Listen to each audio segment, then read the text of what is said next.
करिए बाबा पूरा मोर सपना बारे बनी हमर दुल्हन मुस्काना बारे हरे करिए बाबा पूरा मोर सपना बारे बनी हमर दुल्हन मुस्काना बारे इहे बाटे लालसा धइले बानी कालसा किन ले बानी गहना बारे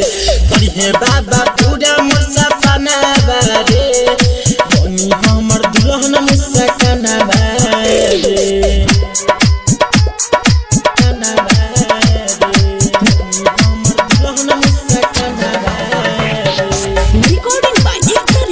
स्टूडियो लॉकडाउन के चलते रुकल हमर सगाई जात बानी देव घर में हाजिरी लगाई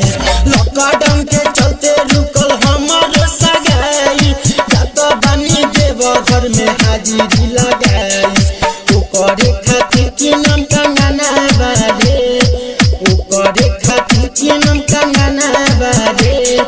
बनी हमर दुल्हन मुस्काना बारे करिए बाबा पूरा मोर सपना बारे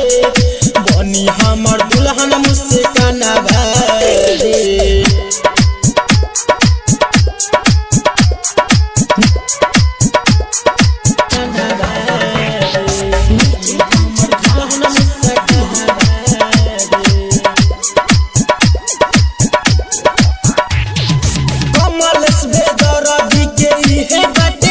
महाकाल के भक्त कबो होला ना निराश रे ओ मसीह बेदर्दी के इहे बाटे आस रे महाकाल के भक्त कबो होला ना निराश रे अभनी कौशल गावे भजना बारे